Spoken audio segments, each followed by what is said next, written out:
For the Haters presents Wallet Therapy. I'm Becky, the spender. And I'm Alex, the coach. We give money advice for the everyday person. So join us with your budget and your baggage because money doesn't have to be messy forever. Search For the Haters and subscribe today. Welcome back, everyone, to Wallet Therapy. I am here, your co-host, Becky, and Alex is here as well. Hey, everybody. Well, today we have something in store for you. We are going to talk about the B word, and not the B word that you are thinking of, but the B word of budget. I feel like I'm a teenager being grounded every time the word budget is brought up around me. I avoid it like it is the plague. It feels like I'm just losing my freedom every single second that I have to dive into yet another one. So today you're in for a treat. Alex is here again, as always, and we are going to go into budget talk. Let's do it. I love budgets. I love the B word. But we're actually going to change it into a new word. We're not going to use budget. We're going to use spending plan. Oh, Yeah. okay. Because when you think about budget, what comes to mind? Something like restrictive, no, can't do that, can't do this. So I think a little bit of a mindset flip on this one can really help people out. So don't use a B word anymore. Use spending plan. Spending plan so that we are not tracking our failures. We are tracking our freedom. Yeah. And we've been conditioned to think that a budget is a pass-fail test. And that's not the way that it works. Life happens. You can have a budget in place and then your car breaks down or something comes up, a surprise dinner with friends. Life happens. So it is not a pass-fail. Or a surprise pregnancy. Not for me, but for some people. That is a possibility. For sure can be it. Yeah. And actually, stats show that 84% of people exceed their budget often. So it's not anybody listening here who's thinking, yes, I either have a budget and I always go over. You're not alone because most people do. So you're saying I'm not bad with money. I'm just like using a broken system, or a faulted system. Yeah, exactly. And it should really be looked at as guardrails. And that's really why it's a spending plan. So with the budget, it's like you are deciding what brings you joy. You're deciding what your necessities are, and you're making a plan for those things. Because if you don't make a plan for your money, somebody else is going to make a plan for your money. It's just going to disappear. And I think a lot of people can relate to that, where it's like you're thinking at the end of the month, I have no idea where my money went. And that's not where you want to be. You want to know. Do you know where all your money goes? Me? No. Yeah. I do not know where half my money goes. And if you ask Leah, she would even be worse about where her money goes. So, well, I mean, this is a good episode for you then too, because you need to make a spending plan. What is the basics of spending plan? Are there kind of buckets to get into? Are there where does one even start with a spending plan? So what I suggest clients to do is to look at your expenses in 3 buckets. And that is your needs, your fun money or your wants, and then your debts and savings. So those 3 different buckets of money. And you can even start with your fun money first, because maybe it helps a little bit with that motivation, because it gives you permission to not feel guilty about going out to that dinner with friends. So are we breaking down our entire budget? Are we taking our income and then breaking down those buckets appropriately? Yeah, you have to. Every single dollar that comes in should fall into a bucket. You should not have $1 that is income that you don't know what happens to it. And starting with your income and understanding what that net income is important, because when you think, all right, well, how do I know how much to put in my fund money? Well, you need to, and you don't have to do a spreadsheet. You could just take out a pen and paper and write down what's your rent or mortgage, your electric bill, if you pay for trash, all those needs. And then I know we talked about last time the homework item of your 7-day spending plan. We'll look at the last 30 days and then highlight what brought you joy. So it can give you an idea of where your fund money should go. And things that didn't bring you joy, maybe that's opportunity for some trimming. Backtracking on the $10 Whopper that probably wasn't tasty anyway. I'm just kidding. I love Whoppers, and Leo would divorce me for that comment, so I take that back. Yeah. My fund money goes to, well, at least before we had a kid, it went to eating out. But now it's takeout because we're not doing a whole lot of eating out. What does my fund money go to? I think my fund money goes to Amazon and to traveling. Yeah. We actually just did a little reset for the beginning of the year on our Amazon, because the last 3 months have been a little cray-cray over here in this household. It is because we had a baby and we did not have a shower. So we have a lot of purchases to make. And that's where it's not a pass-fail test, because we did go over our budget. But we did a little household reset. And so now we're going to put things on a shopping list for Amazon and not buy anything until the end of the month. And then we're going to decide if we actually need it or not.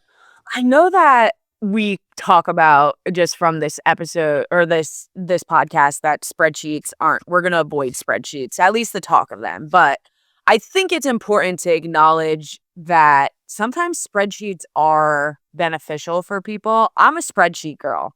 I love organization. I love to just input numbers. I know for my financial projections, I use a spreadsheet of where my money's going, where it compares. I have end of year of last year compared to where I am, how that growth looks. Maybe we could consider putting together a template and putting that onto our Patreon for people to have access to as a good starting point of a budget. We don't even have to create it because I already have one. I am a spreadsheet girly. But there are other ways. So part of this too is figuring out what works for you. Maybe it's just a paper and a pad. Maybe it is a spreadsheet. Maybe it's an app. There are plenty of apps out there. Rocket Money has one. They have a free version, so don't pay for it if you don't have to. I loved Rocket Money when I used it. I actually might get back into Rocket Money. Rocket Money was great. They're also, I think they're a sponsor of Karma and Chaos. So I forget if there's a code over there, but look into that. If you're listening now, I think there's a code from Karma and Chaos. Another good one is, I think, Monarch, and then YNAB. You need a budget. And then if you like our expert spreadsheet, Tiller is another good one. So we can definitely post a template in the Patreon, because I have lots of templates. Yeah. So and that's our plug. If you haven't joined the Patreon, make sure to join there. We'll have exclusive. Just this episode will come out earlier for you to listen to or watch. Also, access to myself and my sister. We'll have a wallet therapy group chat, and then we will be hosting monthly calls for all things everyday people finances.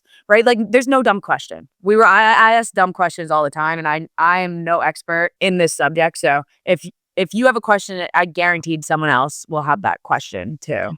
Yeah, and something that we didn't talk about on the intro as part of the why we're doing this, which I want to talk about, which is there is a lack of education in this country and other countries, but in our country, of personal finance education. So as of 2023, there was a stat out that 26% of high school graduates were guaranteed to have a personal finance education of some sort. So that's a pretty low number. It should be So 100%. yeah. So part of it is really a system problem where it's like you're just an adult and supposed to know about how to handle your finances, which is one of the reasons that we're doing this. One of the reasons I do personal financial coaching, because education is empowerment and a little goes a long way with your money. It sure does. Let's talk about why my brain is wired to rebel against all rules. This is a good one because, and so many people can probably relate, when you go on a crash diet, you're like, I'm not having carbs, no carbs. What is the first thing you want? Carbs. Yeah. So by Friday, you are at the store buying 10 loaves of bread because you're like, I can't. And ordering 10 pies of pizza. You've Or triggered 10 a pizza part pies. of your brain that is responding to that deprivation. And the same thing happens with finances. So when you're thinking of budget in that negative way that we're now going to flip the script on, it's triggering that same response in your brain, that same deprivation area. And so now it's saying, okay, go buy all the things, go on a spending spree. You're feeling restricted, go crazy. So changing it to the mindset of spending plan and planning, not tracking your failures, but planning your freedom, planning your life, it puts a positive connotation on it, and you can stop triggering those areas of the brain that cause that. You're playing like basically like mental manipulation with yourself, it Yeah. feels like. Like, I'm no longer like, if I say I'm planning for something, I know that it's obtainable. I'm not telling myself I can't have it. Example being, I'm like, I'll spend even if I don't have the money. Like, has been historically my mindset. And I've been switching my mindset. If you follow me, you know that I just redid my studio and my office above my garage. This is something old Becky would have done right when that thought process came to my thought cage. I would have, taken out a loan. I would have done it even if I didn't have that money. But the new Becky told myself that I can build it out when I save enough money to do so. And so I didn't tell myself I couldn't do it because I didn't have the money to do it. I told myself that once I had saved a goal for it, then I was able, and that's what I did, which is huge. I know that I don't know if that sounds like a big accomplishment to some people but like that was like a very big moment in my financial journey. It was not spending on a big project, but saving before I did it. Yes. And that is a great idea for a whole episode to talk about how to use credit cards because they're a trap, really. You shouldn't be putting anything on a credit card that you don't have the money to actually pay for, which then you're thinking, well, like, what's the point of a credit card then? So we can dig into that that needs its own episode. Yeah. To recap kind of this thought, like the energy of emotions behind it, we want to make sure that the financial spending is not about a boundary. It's not a cage. It's just like setting yourself up for what you want and like prioritizing what you want, right? Like it's about priorities too, right? Yeah, absolutely. So, one of the things that you should think about when you're doing this exercise of listing out your expenses and your income is really think about your values and your goals. So, what are your values? Is it spending time with family? Is it making sure that you are well traveled? Think about the different things that you would list as a value. So when you're looking through your expenses, your value should really align with what you're spending on. Yeah. Okay, let's get practical here. If I'm not punishing myself, what does a wallet therapy approved budget actually look like? Let's call the fun money the Becky Fund, just because that aligns well with me. Yeah, so you have your Becky Fund, your fun money, and you can even list that first. If you want to go back and look through all those expenses that you have over the last 30 days, highlight the ones that brought you joy. We'll call it a joy audit, and list those first because you know you want to fit them into your spending plan. Okay?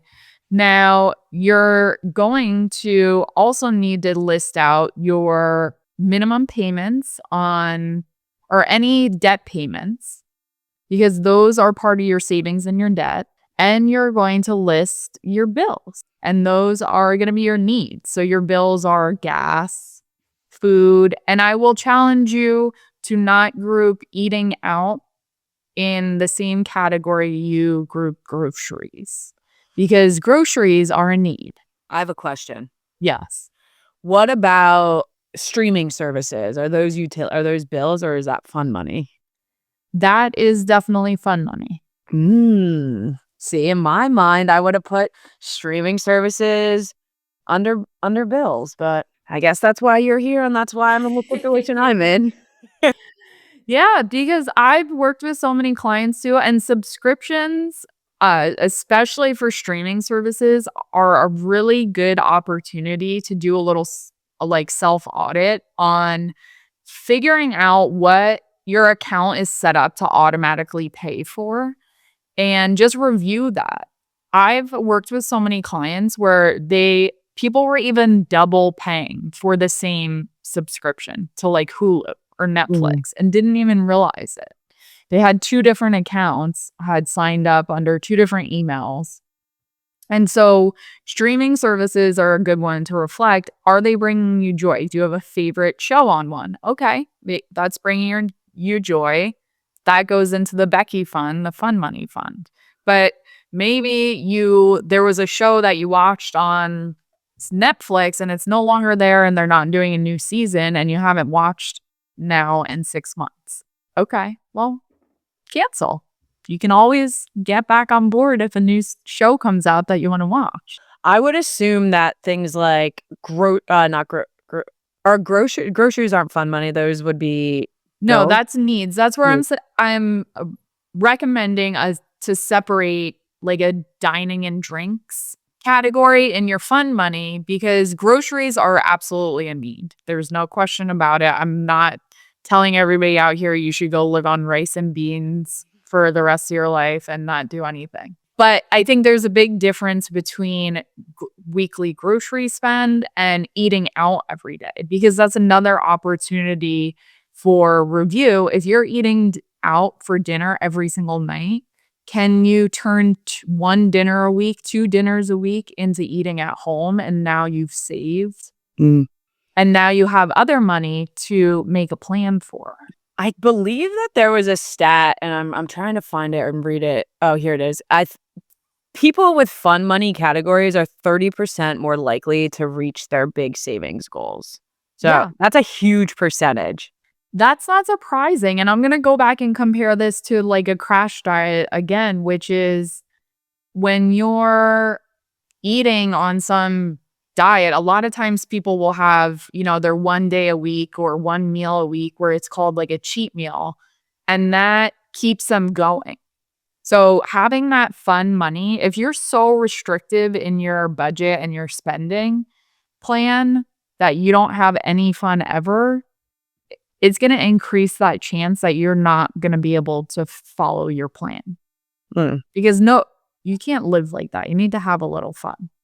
You can definitely buckle down and it will require some life changes depending on how much debt you have that you want to pay off or other big goals that you have. Maybe it's buy a house. Maybe it's book a 5K trip to Europe.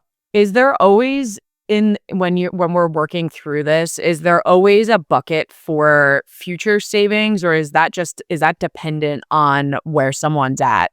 It's really dependent on where someone's at, because you may be completely debt free.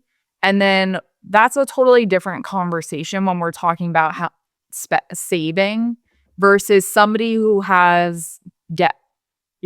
And we'll get into debt in a whole episode too, but debt is costing you a lot of money, especially if it's credit card debt, because they're averaging around 30% interest.